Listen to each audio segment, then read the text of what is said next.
suspense. Looks like we have Caleb Scherer on the left playing mono red aggro. Sam Clayton on the right. Esper Control.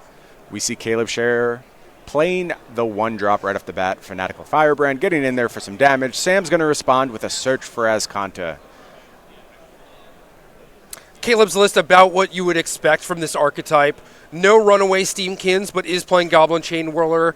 1 copy of Lava Coil in the main deck, 3 risk factors, 20 mountains, no experimental frenzies, and lots of lightning bolts. Yeah, love Caleb's take on this archetype. If you were to ask me what kind of mono red deck would I play next week, it would look a lot like Caleb's. What about Gutter Snipe, man? I need to see more from Gutter Snipe. How quickly you forget. I need to see more from Gutter Snipe. It looked really great once, and then not so great the next time. But Caleb with a nice start here. A couple of Viashino Pyromasters. Uh-oh. Big new print from Ravnica Allegiance there. It's Absorb. Counter target spell. Gain 3 life. That's a big swing for the Esper Control deck. You hate to see that. Yeah. Big plays over on that side of the board.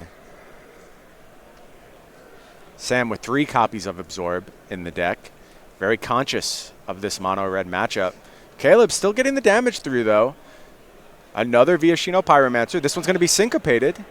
Not quite as backbreaking as Absorb. But Caleb does have the follow-up Light Up the Stage. What are we going to reveal? Wizard's Lightning, very nice. And the Get-To Lava Runner. The Lava Runner just to go with it. The Insurance, wow, what a find for Caleb. That's going to lead to a very nice next turn. Already, I'd say Sam Clayton is firmly on the back foot. You can't, as the control player, you can't just sit there and take 3 damage a turn from these creatures. Sam needs to find an answer as quickly as possible. But you see his hand, Teferi, the Eldest Reborn, cards that are not meant to be played in this matchup. I know, it's crazy to think that cards as powerful as Teferi, Eldest Reborn, you just don't want them here. They're not good enough. They're not going to matter against this mono-red deck. Can't beat Fanatical Firebrand with Eldest Reborn. It's too good. Truly is. I like Caleb baiting out the counterspell with the Viashino Pyromancer to force through the Light Up the Stage. Absolutely. Very well played. So Sam kept something there. It's a multicolor card. Is it another Absorb? Well, that's a Mortify. A Mortify. Okay, so Sam prioritizing the removal spell here. I don't know if that's going to be enough for Sam. Yeah, I don't know. Let's see what Caleb does. He's got a Lava Runner here. It's tough because his options are limited. He only has 1 black source, so it's not like he can really afford to dig for Kaya's Wrath. Right. So Clayton is going to deploy that Mortify on the Lava Runner. Heading to the bin. Still going to take 2 from the Pyromancer. Caleb with another land. Going to cast the Wizard's Lightning, dropping Sam down to 5. What's the follow-up from Caleb? He's got a Lightning Strike. Sam down to 2. Sam looks at the top of the deck, puts a Chromium into the graveyard, draws, and scoops them up. That's mono-red aggro in a nutshell. Dude, Caleb's play of leaving the Fanatical Firebrand untapped is great because he's like, either my opponent wraths this turn or he's dead anyway, so I might as well just try and get value out of this thing and search for his Canto, reveal Chromium, not what you want to see. Tell me mono-red isn't a thoughtful deck. I hate the impression that mono-red's a stupid deck. It's so foolish. It's the most harmful thing to your development as a Magic player. Mono-red is a tough deck to play optimally. Caleb Scherer played it almost perfectly there. It's one of those things where it is easy, like it's linear, right? So it's easy to see your path to victory, and people think that is what makes it easy. But in order to master it, it is very difficult. Right. Playing and mastering, 2 very different things. Same thing as Ravager Affinity, you know? Mm-hmm. So Caleb with a decent start. He had a 1-drop. He had a 2-drop. Sam, though, with a big 2-drop response. Moment of Craving. That's the type of spell you're looking for in this matchup. Perfect. Perfect card. Fanatical Firebrand going to join the Pyromancer. They're going to get in, deal 3 damage. Sam falls to 17. That's it for Caleb. He's going to pass the turn back. Sam plays a land on tap. End of turn, Wizard's Lightning headed towards Sam's face.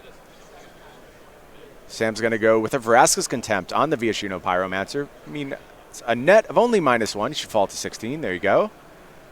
Caleb taking the draw for the turn. Only 2 lands with a risk factor in hand, but that means a lot of other cheap options for Caleb. He's just going to go with Lightning Strike here. Yeah, doesn't want to get this absorbed. Doesn't know the next time that Sam is going to be able to have mana available, and Caleb knows that he wants to cast Lightning Strike this turn. Oh, boy. But Sam found a big response here. And it's Lyra Dawnbringer, and Caleb does not have an answer for it. What that means is an immediate life total swing. Sam jumping back up to 17, Caleb falling to 15.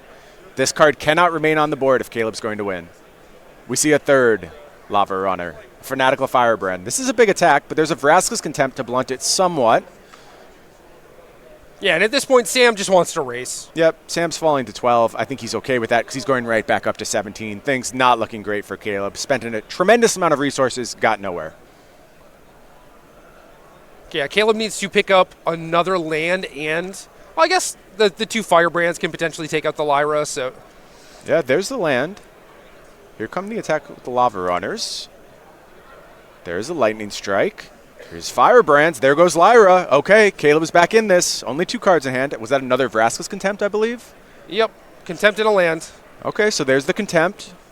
Sam basically gets to wash away that attack, and here's a risk factor. I think you pay 4 life on this one. I totally agree. Sam's going to fall to 10. He agrees with us. Takes his draw. The second risk factor at 8 life is less clear. But here's Pyromancer, life total getting even lower, only down to 6. Sam just passing the turn back, a shock off the top. Here's a Mortify, still going to take 2. Sam's at 4, can't pay anymore. That's it, he's drawing 3 if he casts a risk factor. And he does, 3 cards off the top.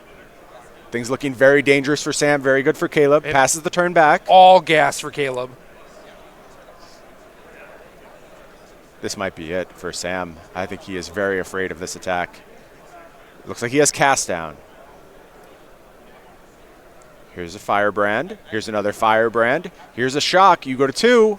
How about some Firebrands? That's it. Caleb Scherer moving on to the top 8 with an impressive mono